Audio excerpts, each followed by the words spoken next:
clip.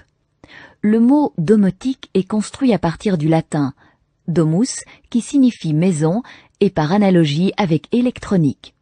La domotique est un système qui permet la commande centralisée de l'ensemble des appareils et équipements ménagers. Le but principal de la domotique est d'augmenter le confort et le luxe.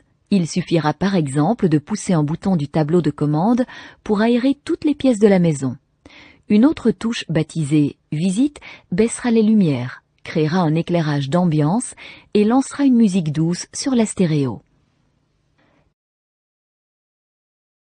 Par exemple, commander une mise en route, l'arrêt ou le réglage d'un grand nombre d'équipements électriques. Rien que ça.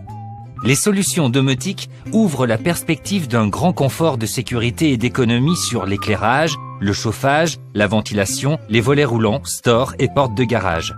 Elles gèrent aussi les consommations d'énergie et leur affichage, les détections techniques et les alarmes anti-intrusion. Vous l'avez compris, la domotique permet de créer de véritables scénarios adaptés aux habitudes de vie de chacun.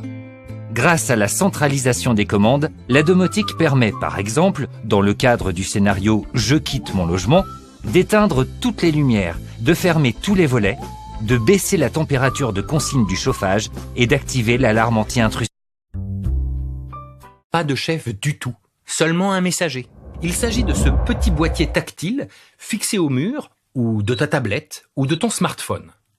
Tous contiennent la même interface virtuelle connectée à toutes les équipes d'appareils de la maison. Celle de l'éclairage, celle des volets ou celle du chauffage par exemple. Elle te permet de superviser chaque groupe. Ok, j'ai compris. Maison augmente le chauffage. Désolé la petite voix, mais il vaut mieux parler le domotique. Et c'est l'interface qui se charge de transmettre ta demande par réseau. Pour cela, 3 chemins sont possibles. D'abord, le boîtier peut envoyer ses informations par réseau filaire via un câble de téléphone par exemple. Mais elles peuvent aussi tout simplement passer dans les câbles électriques de la maison. Enfin, il peut émettre des ondes comme la Wi-Fi, le Bluetooth, etc. Dans notre cas, tout passe par les ondes radio. Et le message s'adresse au responsable de la température, le thermostat. Cet autre boîtier, présent dans chaque pièce de la maison, sert à y mesurer la température et à la réguler. Moi aussi j'ai un thermostat, pourtant ma maison n'est pas équipée en domotique. Celui-ci est différent, il est intelligent, enfin, grâce à ses accessoires. Comme le tien, ce thermostat est équipé d'un capteur de température, mais il possède aussi un capteur de présence qui détecte tes habitudes. Quand tu quittes la maison pour aller travailler et que tu reviens, le thermostat enregistre tes va-et-vient et intègre ces informations dans son calendrier horaire. Ensuite, il lui suffit d'envoyer ces données à ses coéquipiers, les radiateurs, pour stopper le chauffage ou le redémarrer. Il te permet donc de faire des économies d'énergie. Et l'éclairage par exemple, il est intelligent lui aussi? Presque. Quand tu entres dans une pièce, un détecteur de présence demande aux lampes de s'allumer.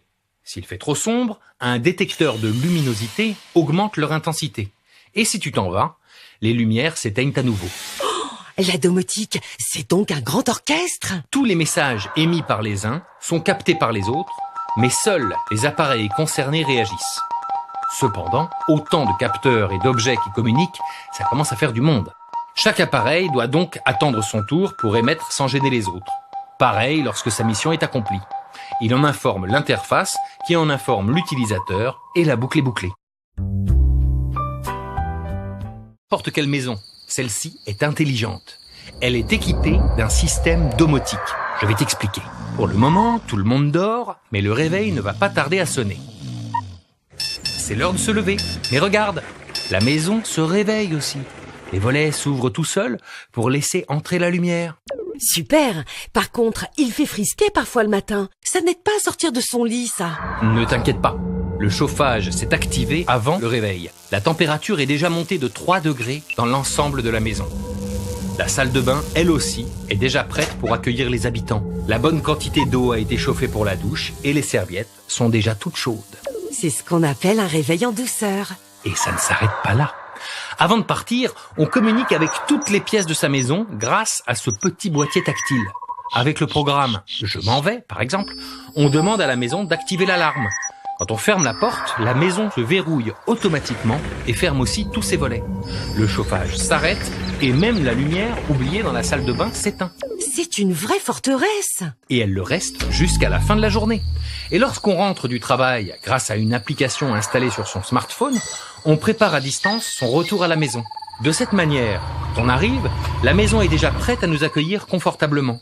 Les lumières qui captent la présence s'allument en douceur. Partout dans la maison, le chauffage est déjà à la bonne température depuis une demi-heure. Une petite musique d'ambiance démarre dans son salon pour se détendre.